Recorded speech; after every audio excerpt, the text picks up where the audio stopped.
Now, our next talk is Simulating Universes. Our speaker is Philipp Busch. He's a PhD student at the Max Planck Institute. He used to study at Potsdam at the Leibniz Institute. And as quite a few of you, he's also an angel at the Congress.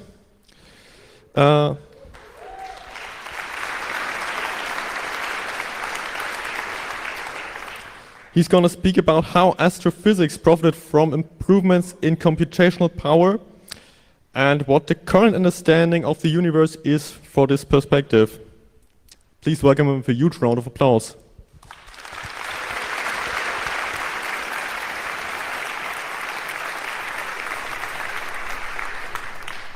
Hi, so thanks everyone for coming, and thanks for the organizers for giving me the chance to talk about this. Actually, last Congress I heard some very interesting talks in this room, and I thought, why not give a talk about an aspect of science that completely relies on huge computers and it couldn't be done otherwise. And to show you where we're going to end up at the end of the talk, I want to show you this video. This is a modern cosmological simulation, including gas physics and everything, run by a collaboration of astrophysicists from the US and Germany and some other countries. And basically, I hope at the end of the talk you'll be able to understand what you're seeing here and why it's there. Okay, and to get there, as this is a simulation, we need to simulate universes. I couldn't have given this talk without learning a lot from different people. First of all, I want to mention the top row my former and current supervisors in Garching and Potsdam, a few friends and colleagues of mine in the second row who helped me prepare this talk, and some more colleagues that provided me with material for this talk. And yeah, I mean, science is a group effort, so I couldn't have done it without them. Before I really come to the simulations, we first have to talk about what we are simulating. And so I have to give you a quick introduction into cosmology, which is the science of the development of the universe as a whole. So this is, in a certain sense, a neighboring or speciality of astrophysics. And there's also going to be a lot of astrophysics in the talk, although we're not going to go very deep into this part. But so let's dive right in. This is, in our community, a very famous plot by the Planck collaboration. Planck is a satellite that measures the cosmic microwave background, which I'm going to come to in a second.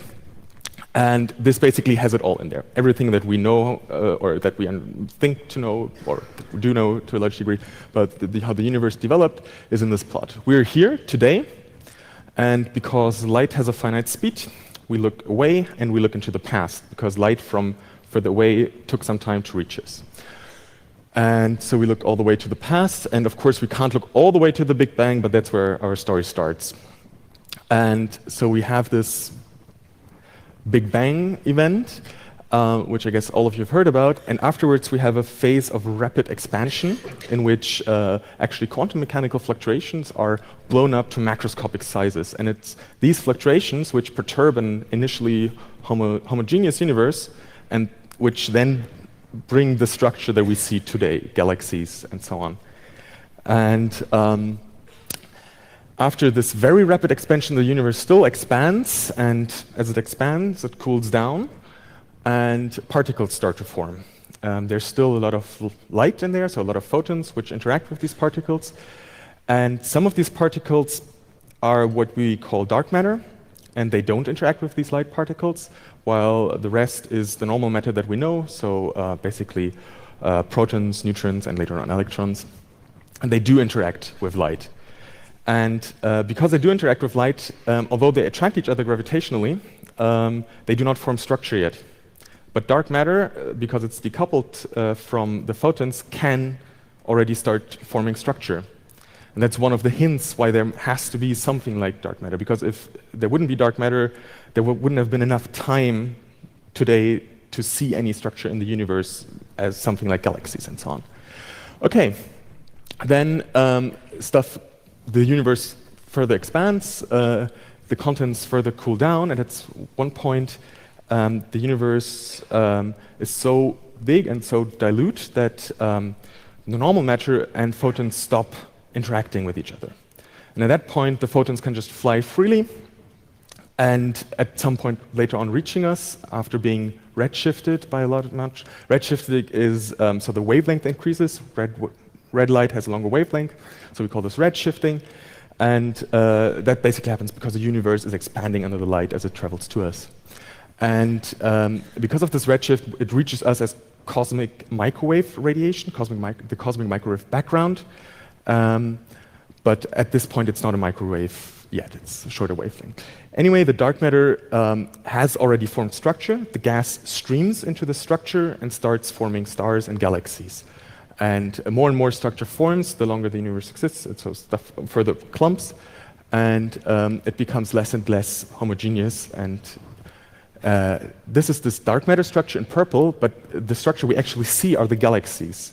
And the galaxies inhabit this rich dark matter structure in basically just as tracers. So we don't see the full structure like that, but we only see some light bulbs, if you want to say, on this tree or on this network of dark matter structure. Okay. Now, this is a picture or a depiction of the cosmic microwave background. And so this is a full sky map. This is basically all around us. This was measured by Planck. Again, this is from 2013. So it's a satellite that basically measures how the cosmic microwave radiation reaches us. And it can calculate what's called a black body temperature or a black body temperature for each point, but that's not really important. What I want to show you here, so there is some structure in there, but you only see the structure because we subtracted a value 100,000 times bigger than the variations. So for the most part, the cosmic microwave background is one temperature, but there are tiny fluctuations, as I show down here. It's 0.001% variation on this one temperature. And these variations are very close to what mathematicians would call a Gaussian random field. And this was predicted this way. This is predicted by our cosmological model. Whether there are some tiny deviations is actually an interesting current question. But because it's a Gaussian random field, there's one statistic that describes it fully, in a statistical sense. And that's the power spectrum. So basically, how strong are the fluctuations on a given scale? And it's not really important that you understand why this curve looks this way. What is important here, and which I would like you to see, is that so in red we see the data points, we see what we measure from this map, and in green is a fit, or is a cosmological model with 6 free parameters, only 6, and these 6 free parameters give us a predicted power spectrum that fits these data points to this degree of accuracy. So the green line is the mean value, and then the green area is basically uncertainty on this level. And unfortunately, this works so well. People would love if it wouldn't work so well, because then there would be more to talk about. But for the last 30 years, it has worked really well, and people are trying to break it. And Sarah Conrad is going to give a talk about how people might find some problems in there and what can be done, or what other avenues can be explored on day 4 at 2 p.m. or 10 p.m. So I would definitely also check this talk out and learn more about this. Okay, from this fit, we get the following makeup of the universe once at the time of the CMB, where the CMB was emitted, and then today.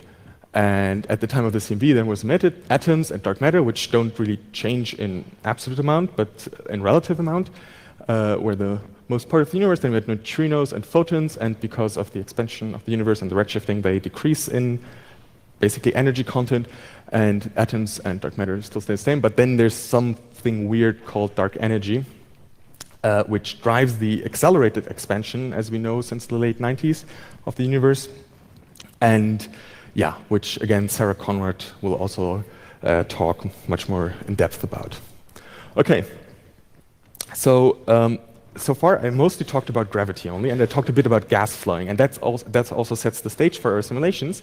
The most important thing we have to talk about is gravity, and we can't do simulations of the universe without gravity. The second thing is hydrodynamics, and we can already do quite good simulations without hydrodynamics, but in the end, if we want to look at the smaller scales, we need hydrodynamics. And then there are many more things, radiation and many more things that might also appear later on in the talk, but they're not that important, and I don't have the time to actually talk about how we incorporate them in simulations. So, well, the first question, I guess, is why do we do simulations at all? And I mean, yes, there are a lot of analytical models, but they only take us so far. And we have a problem. The things in space are pretty big, so we can't really set them up in a lab. And so if we want to play around with things, we kind of have to see what we can actually observe with our ground-based telescopes, and nowadays also satellites. And then, I mean, we do have a large amount of other physical theories that we know about, and so we might have some idea how these things work in space. And then we can calculate what they should do, which is our simulation, and then we see whether they actually do that. And our simulation itself takes some input, and then we have some algorithm that is inspired by physics, which basically incorporates our physical laws and then predicts some output. And whether our output matches the observation then tells us whether we're on the right track or not. Okay, but well, we need one more step. For simulations, we need to discretize our problems. And this is something that will appear over and over in this talk. That's why I'm putting it here. Otherwise, I try not to get too technical. But this basically is just, so we have some continuous field. And I mean, to describe this field, we will discretize it into a finite amount of elements. And for example, we can just use particles of the same mass if we interpret this as a density field. And then where it's denser, so where it's darker, we have more particles per unit area, and where it's less dense, we have less particles per unit area. Okay, and our simulations themselves will only deal with the particles. They will only see how these particles work. Okay, so I talked about how dark matter doesn't interact with light, and because it doesn't interact with light, so it doesn't do electromagnetic interactions, it also doesn't collide with itself as normal matter does. So we have a collisionless system, and which is only influenced by gravity. And it's a good approximation to just say everything in the universe is just something like dark matter. It's just collisionless, only gravitationally influenced matter, and we'll see where this takes us. And the problem that this is called the n-body problem. That's why these simulations are called n-body simulations. And basically, it's just the question, how do these n bodies, so these particles, for example, that only interact via gravity, how do they behave over time? And we all know from high school physics, we have some Newton's gravitational law, and we don't need GR at this point because we're far from the limits where GR would be of any relevance to us. But we basically have to see how n particles act on these n particles. And as I've written down here, just because, I mean, in the end, we're at a technology and computer-focused congress, usually this calculation would scale as n squared, but we can make this much faster using smart codes like particle mesh. We use fast Fourier transforms or tree codes and so on to get it to n log n, and then some newer codes even implement methods in ON. So just for the people that are interested in this. Okay, then let's get to an early example of this, because people have been trying to solve this problem for quite some time, even before they had computers. And this is more for the hacker and tinkering part of the audience, because Mr. Holmberg here, Eric Holmberg, in 1941, also tried to solve this problem. And he mostly was concerned with this 1/d² thing in there. And I mean, many things scale as 1/d². For example, the light intensity from a light bulb. So he set up a system of little elements with a light bulb and a photoreceptor, and those were his particles. And then he basically measured how much light from the other particles were reaching every given particle, and could this way evolve the system. And he actually got pretty good results with that. So, and with a lot of student work, of course, because there was a lot of manual work back then. But so he has two galaxies. Actually, a problem that we'll revisit, or that, I mean, it's often used in this field of study, and we'll see later on. But we had two galaxies, and as they cross or came close to each other and interacted, they formed these tidal tails you see here. And this is a picture from a real galaxy taken with a Hubble Space Telescope. And this is how actually galaxies look like. I mean, this is pure work of gravity and Newtonian dynamics. And then when people had computers, they revisited this problem. Chumri and Chumri, uncle and nephew, wrote this paper together. And we again see these tidal tails. And even nowadays, some people look at simulations like that, not necessarily for the tidal tails, because it's kind of solved, but for other questions. Okay, but we're actually interested in the whole universe, right? So we look at cosmological n-body simulations. And we don't start with the galaxies here, but we actually start with the power spectrum. So what we're actually doing, we're not simulating our universe, because in the end, the cosmic microwave background is billions of light years away, because it was billions of years ago. So we just create an initial density field with the same statistic, with the same power spectrum, so with the same amount of fluctuations on different scales as we measure in our universe.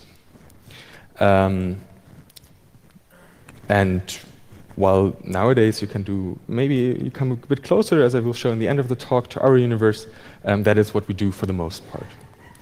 And just to give you a feeling how such an n-body simulation looks like, I want to show you this quick video, which is just a 2D simulation. So we're not in 3D yet, we're just 2D, because then it's easier to understand. This was done by a colleague of mine, Jens Stücker.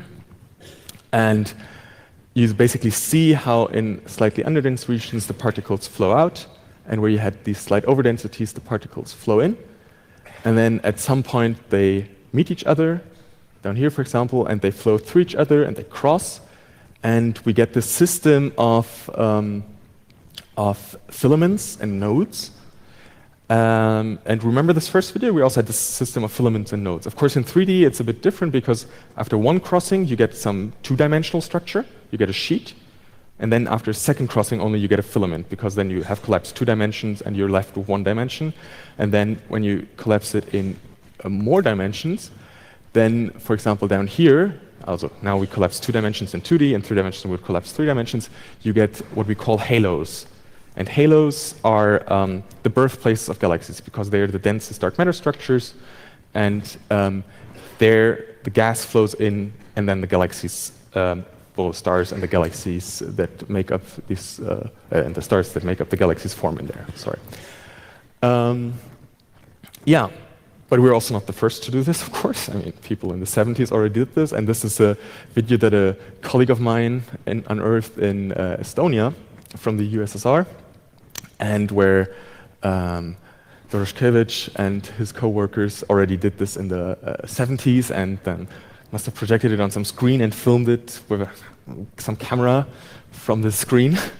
But you already see the same structure, basically, as we've just seen. And we can jump a bit forward.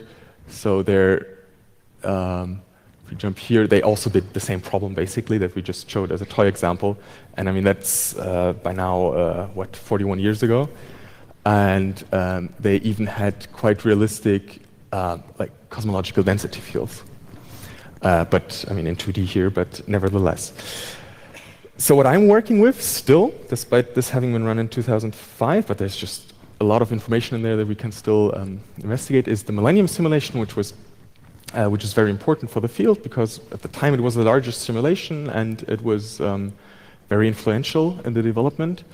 And this uses a bit more than 10 billion particles in 2005.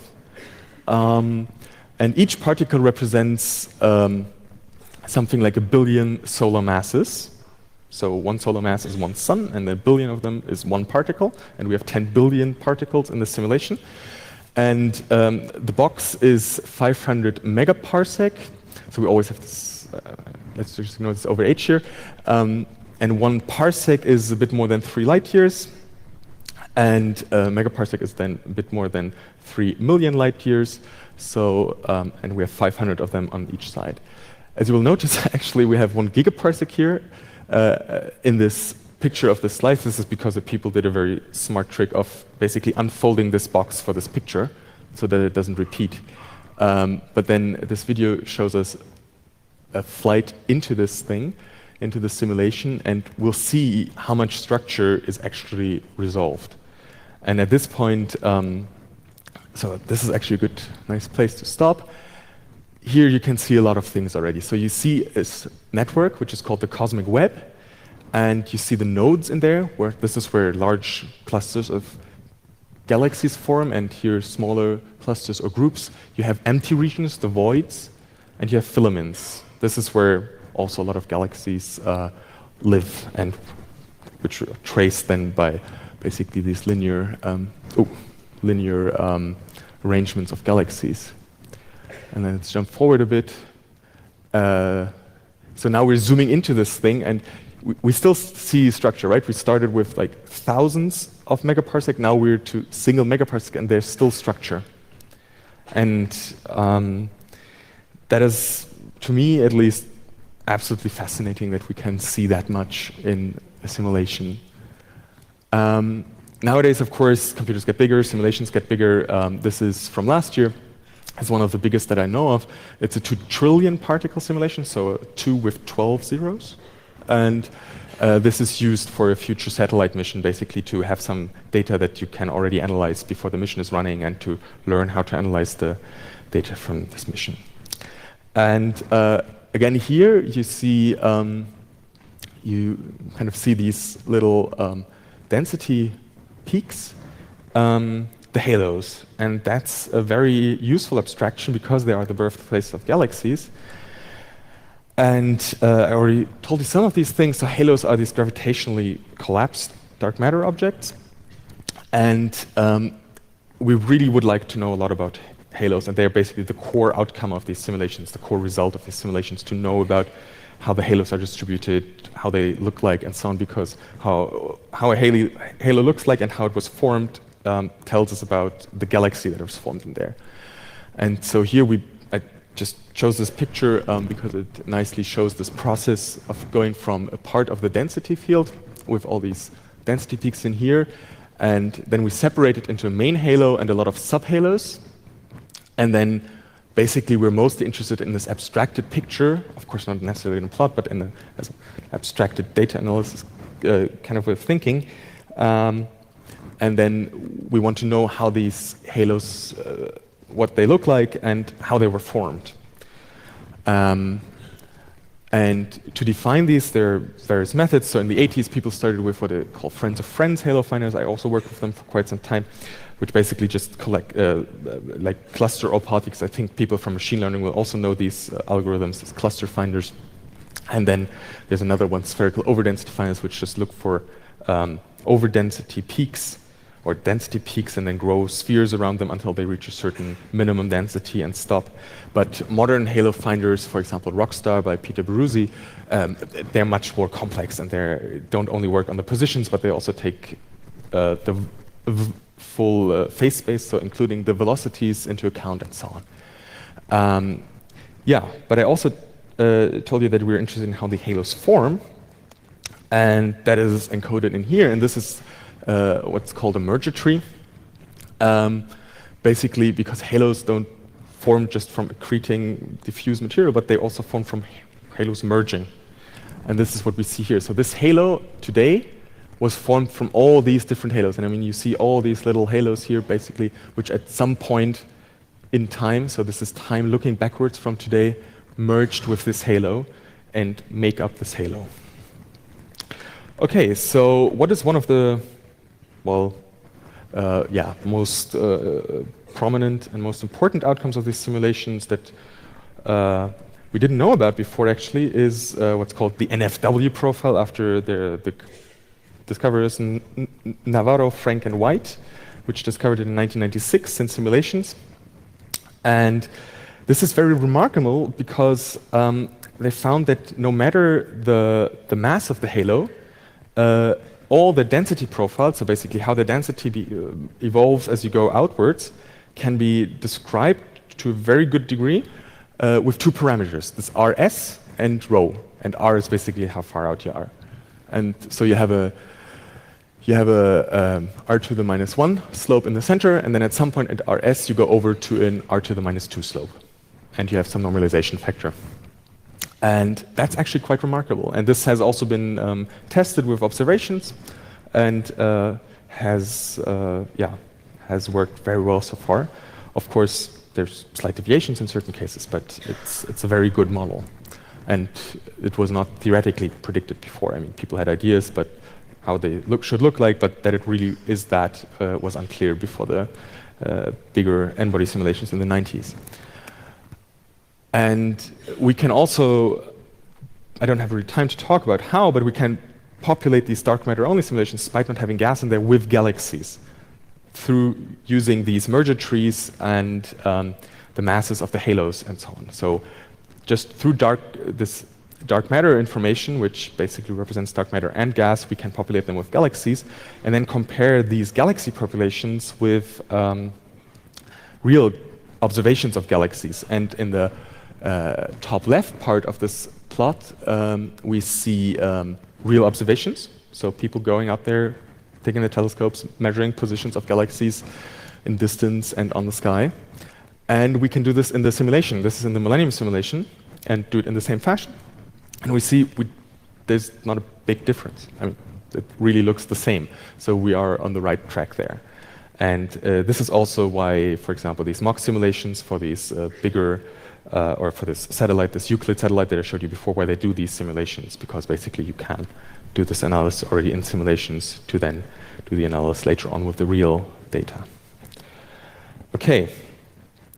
We can even compare this more quantitatively. So here we have the correlation function. So basically, so I take a certain kind of galaxy in this case, and look how many other galaxies of this kind, or how many other objects I expect at a certain radius. So we have the radial distance here, and this is this.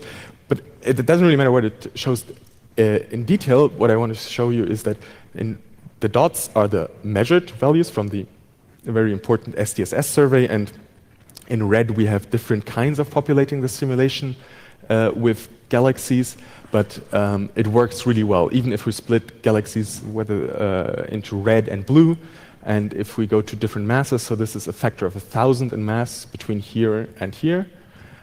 So this works really well. But still, I mean, we're treating everything as a collisionless fluid. And that's not really right. So there is gas in the universe, there is normal matter in the universe. I mean, we're a living testament of that. So we are going to hydrodynamic simulations because we need hydrodynamics at some point, because we actually want to know how the gas behaves.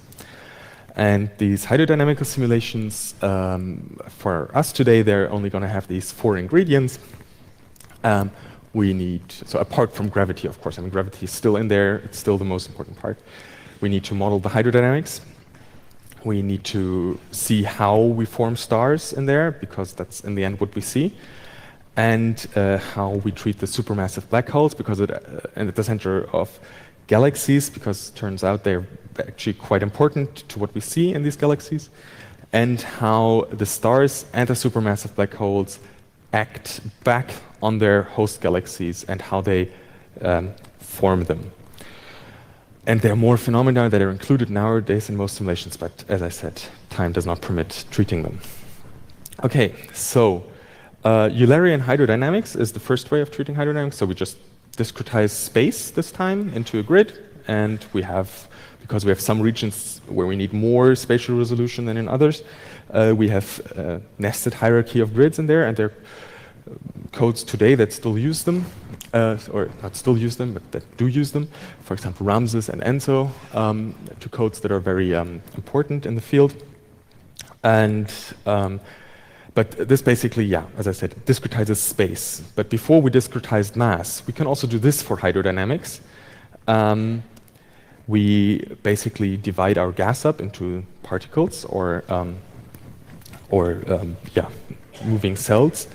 And so the first way of dealing with this that did this was, it's called smooth particle hydrodynamics. I think many people will know this by now. If they used Blender or something like this, I think they also have this in there. Many other fields use this. So basically you have a particle that represents a certain amount of gas, and then you have some kernel function which smoothes this particle, and then you let these smooth particles interact. And another way that we're going to look a bit more in detail at in a second, or just give you a little example of, is an unstructured mesh where you have these generator points, then you calculate a Voronoi tessellation, then you know which cells are neighboring each other, and then you, a bit like in the Eulerian hydrodynamics, you let stuff flow from one cell to the other, but you basically refine or de-refine your grid to keep the cells at roughly the same mass. And then there are new techniques which have particles again, which look similar, and which are then called meshless methods because they don't really have these cells and meshes, but yeah, they just look the same. Okay, so just to give you a quick example how this looks like, on the left is a very bad resolution example where you can actually see the cells using this technique here in the middle, this moving mesh, which is also used in the simulations that I'm going to show you further on and that I showed you in the first video. And just to give you a feeling of what this looks like. So we have a flow to the right and a flow to the left. That you can see this as cool and this as hot. And we see the cells in the center are very square and they move with the flow. And at the surface, they deform. And you see how the stuff mixes in the cells and how the cells flow with the fluid.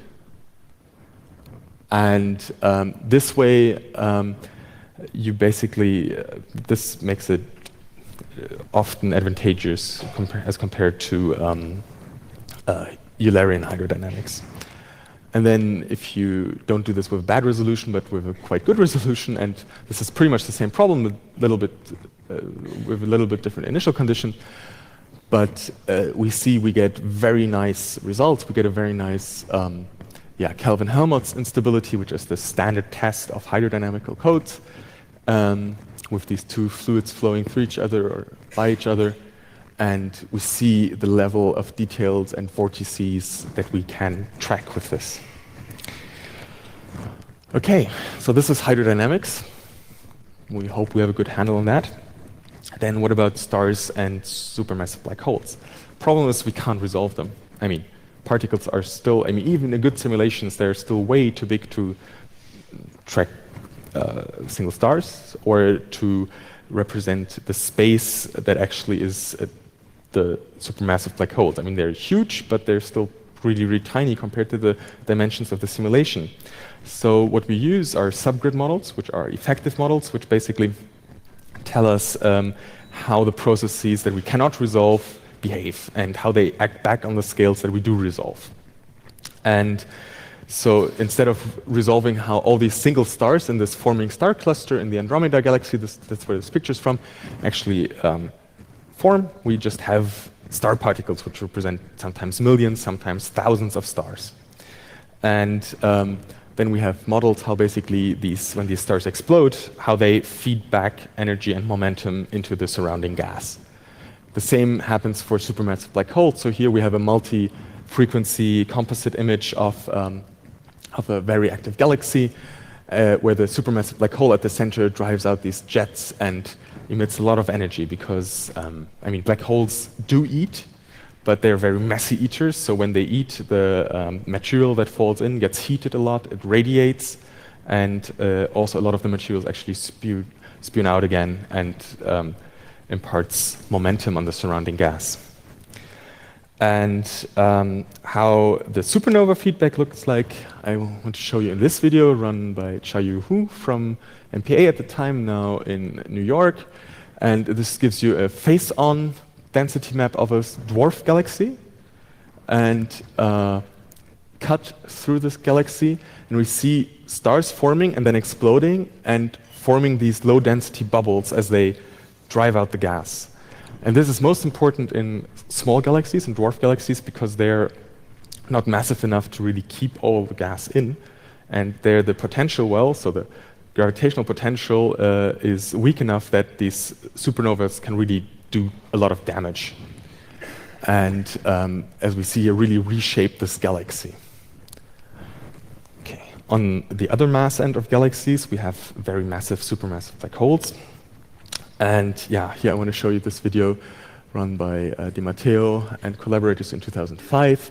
And while the results are not scientifically 100% up to date now, but they're still very close to what's actually happening. And so we have two very massive galaxies, of which we can see the gas here,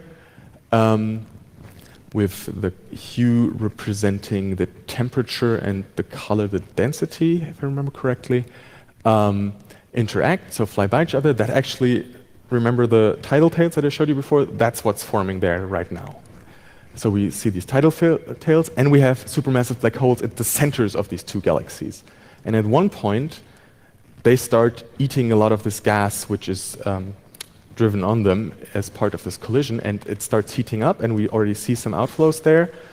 And then at some point, they really start releasing a lot of energy and driving out the gas. And if there's no gas, if there's no cool gas, which can form stars, which can gravitational collapse, it's hot again. I remember, as talked about in the early universe, then we can't really form stars. And this also inhibits star formation in very massive galaxies. And we didn't always know that we needed these two processes, but observations told us that very massive and very low mass galaxies don't form a lot of stars. And what we see here is actually the mass of stars divided by the mass of the dark matter halos of the system. So as a proportional to the mass of normal matter in the universe divided by the matter of the universe. So basically, this is the question: how much available gas in the universe is actually turned into stars in galaxies? And we see that here we see the mass of the galactic system, so dark matter halo plus the galaxy inside, but it's mostly just the dark matter halo. And we see that at the low mass end, stellar feedback, so mostly supernovae, really decreases this amount of gas that is formed into stars, the proportional amount, and at the high mass end. And here these colorful curves are observations. This red and black one is an older simulation, which actually doesn't get this top end perfectly right, but we'll see a video of the refined model, which does much better than this. But nonetheless, we see this trend already here. And we, in our galaxy, the Milky Way, live here in the roughly at the sweet spot where we form the most stars. But even there, we only turn 25% of the theoretically available gas into stars. Okay, I've told you that nowadays galaxy simulation, or these cosmological hydrodynamic simulations, do much better. And so I want to show you some results from the Illustrious TNG. This is from the Illustrious simulation, the Illustrious TNG, because apparently people like Star Trek, do much better. And this is just a little gallery of all the different kinds of galaxies they form, and they look pretty realistic. And if you, at some point we can also look at, in another talk, at more quantitative plots, but also quantitatively they do much better. And that's actually the simulation where this initial video came from. And now I hope I could explain to you why you see what you see. So here we see the gas density and temperature in this cosmological hydrodynamical simulation. We see the gas flowing into dark matter halos that formed and into this cosmic web structure formed by the dark matter. We see that you don't see as many little bright spots as you saw in the dark matter simulation when we just showed these density maps, because the small galaxies don't really can hold their gas. You see how from the big spots the gas is also driven out in these winds from the feedback. And you see things merging and forming bigger and bigger lumps. And here we actually see something like a cluster of galaxies form. Yeah, and But it's still, of course, a bit hard to envision how this looks like in starlight. So let's look at this in a bit more quantitative fashion. Here we just have some slice with some slice projected into 2D with 3 panels: the gas density, what we saw just now, and the dark matter density, what we've seen, for example, for the Millennium simulation before, and actually the stars. So this is what you would see if you could look out with your telescope and see very faint objects. And this again from the illustrious TNG simulation, and this is run by Dylan Nelson, a colleague of mine, did these very nice figures. And so let's run them for a bit. We see how the dark matter structure forms, and then the gas follows this already much more structured dark matter. And then we see over here how stars created. And sometimes you can even see, let's maybe go back to the beginning of the video, you can see how these single stellar particles pop up here. And later on, there's enough star formation that you don't see these single events anymore. And yeah, we see how this structure forms. And this already looks a bit like, if you remember this plot from the very beginning, with these actual galaxy surveys. We see this web structure, and but we also see that galaxies only trace it quite sparsely. So for the most of this dark structure is hidden from us. And we also don't directly see the gas, but we could, for example, observe it if we have very powerful light sources behind it, and then see how, as the light pierces through the gas, is changed in its properties. And dark matter, for example, we can see if we, maybe someone else is give a talk at some point about this here, gravitational lensing, how basically the gravitational force of the dark matter bends the light around it and distorts the galaxy images that are behind the structure. Okay. So what are people doing nowadays? So what's happening at the moment in this field? Of course, things get bigger. Things always get bigger with computers. So we started here in the 90s. Even before we had a few. So this is the number of resolution elements, so particles or cells or something like this, so n-body particles or hydrocells and so on. And we started with 10 to 100,000. And nowadays, yeah, we're in the billion, tens of billion range.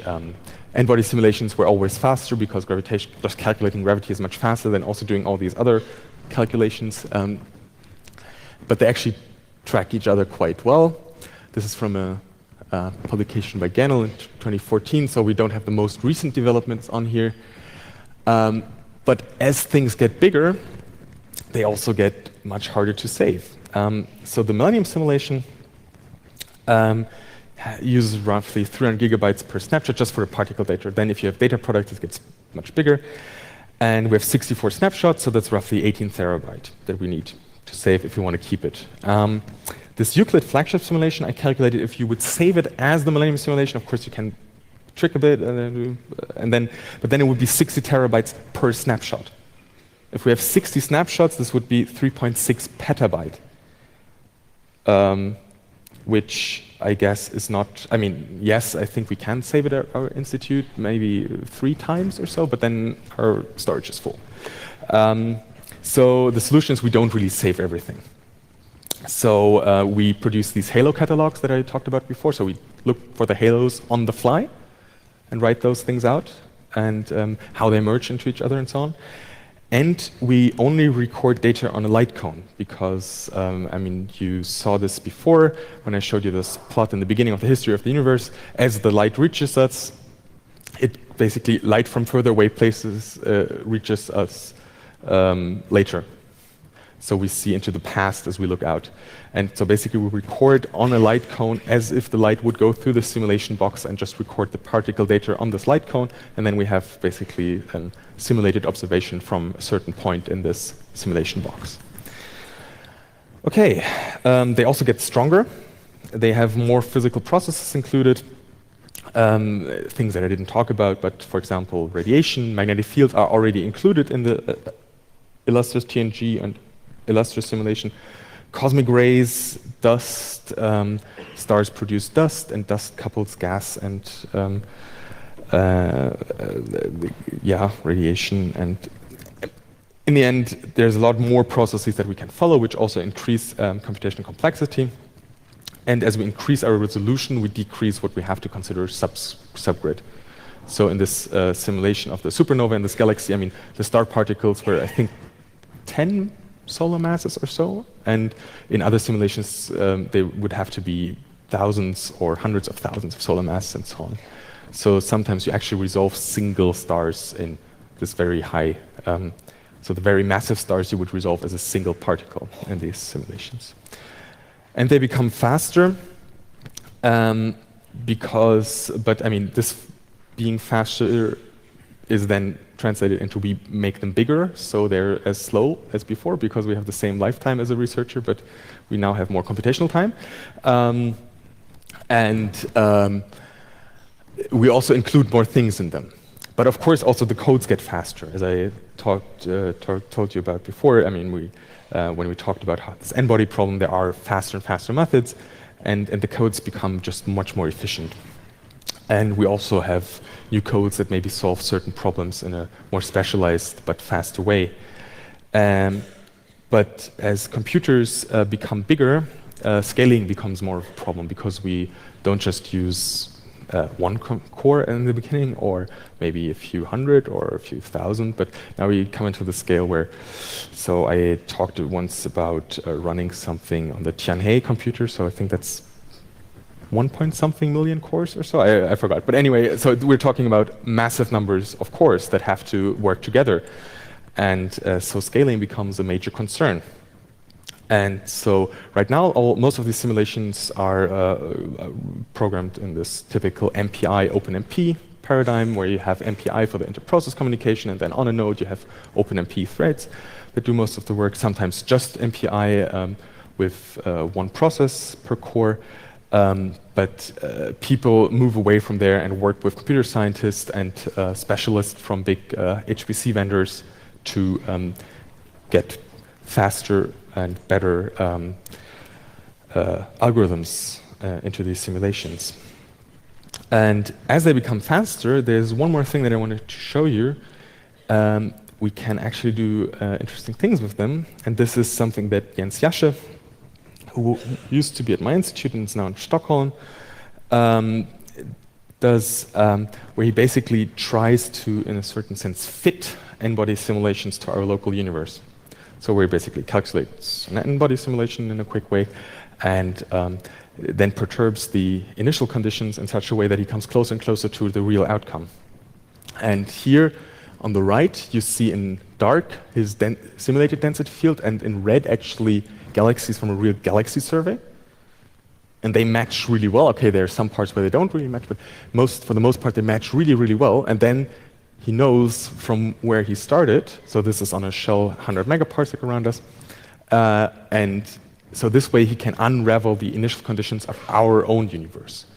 And there are also other groups that do similar undertakings, for example in Potsdam, and in a different way, but with similar methods, or with a similar goal. Yeah, and I think also for this audience, quite interesting, this field is becoming increasingly open, but it's already quite open in the sense that the codes are to a large degree public. Some codes, I mean, some parts of the codes are not necessarily public, but a lot of the big codes try to be as public as they deem possible.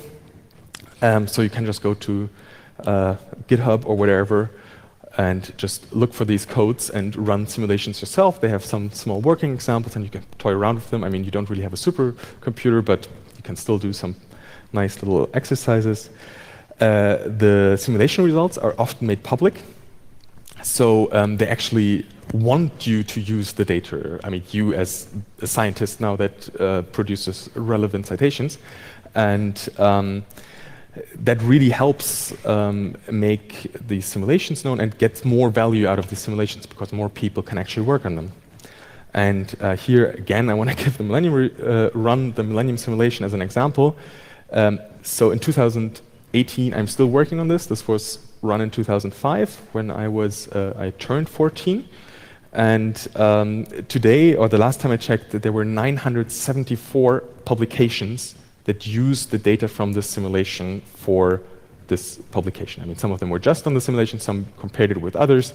But yeah, I think that's a pretty impressive number. And yeah, it's really interesting. And you can also look at those things yourself. I mean, they're on the web in the end. Sometimes you have to register and maybe tell them why you want to look at these things. But so there's cosmosim.org, run by people from Potsdam, the Millennium Database from Durham, and the MPA in Garching where I work.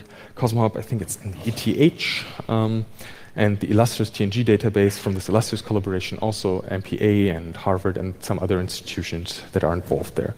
And so the Illustrious TNG was actually publicly released on the 14th of December, so it's pretty new on the web now, but you can look at the Halo catalogs and you can look at yeah, all the interesting outcomes of these simulations.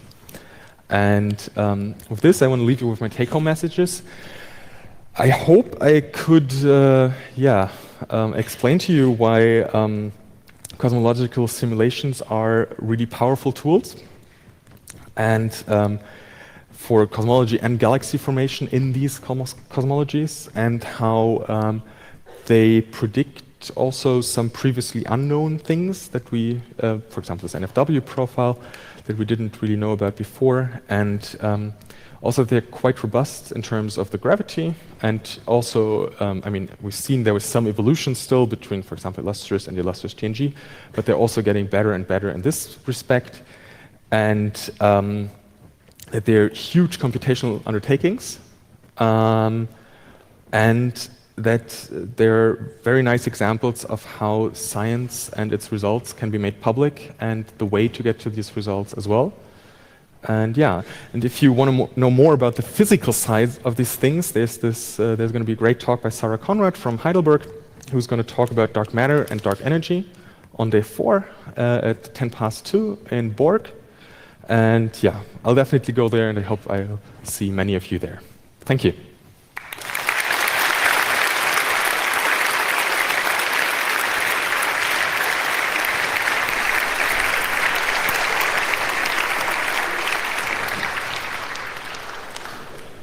Thank you, Philip. If you would like to leave at this point, please do that very quietly so that people can still enjoy the Q&A. If you would like to ask a question, please line up and the microphones are in the room. We have a question from the internet. Signal Angel, please.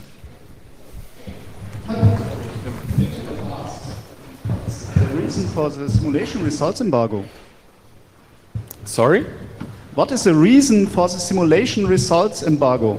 Oh, because, I mean, if you run the simulation, you also want to be the first to call dibs and use the results for some time. I mean, they still invite people, but they have these project pages where they basically say, okay, I want to do this with the simulation, some other in the collaboration wants to do this other project with the simulation, and that's basically that you just want to reap the fruits of your own labor. All right, thanks. Thank you. Microphone number 2. Yeah, as far as I understood, these simulations are not as granular as to predict the behavior of individual stars, or No. are they? No. Okay.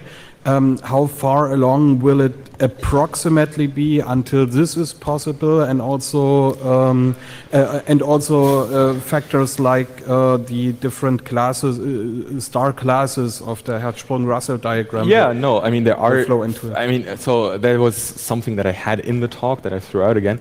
So there are, of course, simulations that simulate how star clusters form.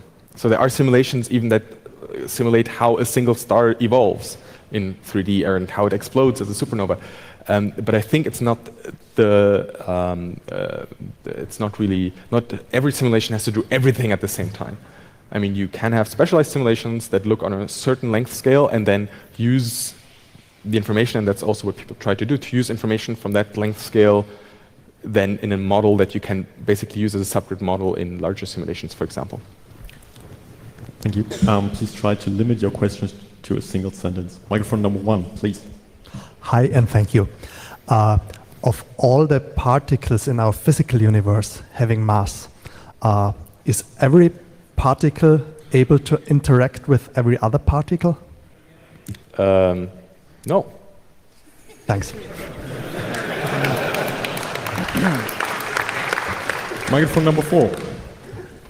So in all your simulations, is there kind of sometimes a steady state that simulation goes to and then just doesn't go any further in terms of changes, or is it always changing? No, I don't think so, because I mean you have an accelerated expansion. So, well, it could be that it reaches equilibrium for some reason or the other. So it doesn't. Not that I know of. Not for any reason that I know of. And of course, sorry. So who? Just for the question right now. I mean, yeah, it doesn't interact via all interactions. Of course, if it has mass, it will interact via gravity. Yeah. Sorry. Just to finish up this question. All right. Microphone number 3. Your question. Yeah, so as you said, the models have been scaling up during the last decades. Are there actually questions that could be answered by just a bigger model? So does it really make sense to go bigger and bigger all the time? It improves your statistics. Basically, you get more extreme environments. So basically, if you have a bigger box, so for example, these smaller hydrodynamic simulations often don't have very massive clusters in them, just because very massive clusters of galaxies are rare. And then sometimes you form one in them, if you're lucky, with your initial conditions, but you can't really predict that because you haven't run the simulation yet. And then sometimes you don't. And so bigger boxes basically help you to get all these different environments sampled, and the same for the largest voids and so on. You don't have the largest voids in a small box because sometimes your box is smaller than the largest void. Microphone number 1, your question. Hi, thank you for your interesting talk. My question is, what is the time scale at which the simulations are run?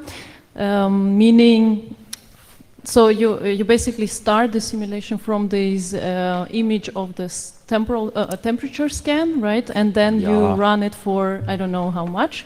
So could it be that we just run, compared to the life of the universe, the simulation for like a very tiny? No.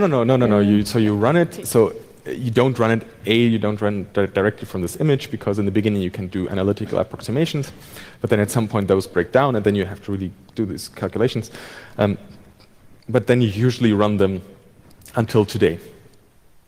So also this video that I showed you, it runs from when the universe. So just the video shows you the part of the simulation that runs from when the universe was a fifth of its current volume, and then until today, basically. That's what you usually. I mean, sometimes people miscalculate their computing time, and then they run out of computing time, and then they don't get there. That's always a bit annoying. But some simulations are even constructed that way because they're not interested in today. They're only interested in the high redshift universe, meaning the old universe. So, for example, the process of how the first stars and galaxies form, and then you don't really want it to run that far down because you have enough simulations showing that part. All right. Single angel question from the internet. Another question from the internet is it possible to simulate backwards instead of changing start parameters until they match what we observe in our universe? No.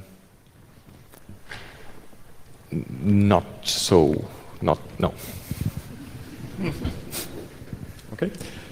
Thank you. Microphone number 2, your question. Yeah. So regarding research about fitting certain, simulations into our current observations, would it be possible? How many initial states could yield the current observations that we have? Like not only the sheer number, but because that's probably infinite. But could two completely different initial states, like completely random and having no connection whatsoever, yield the same state, like converge? The exact same? No, I mean two completely different initial states converging into into some state after the simulation that closely resembles our current observations. Or do they have some common pattern? Well, I mean, if the large-scale fluctuations are very different, then no, I don't think so. But it's a good question. I might have to think about this. All right. Thank you, Philip. That unfortunately is the last question we have with time. Please give him a huge round of applause for that excellent talk.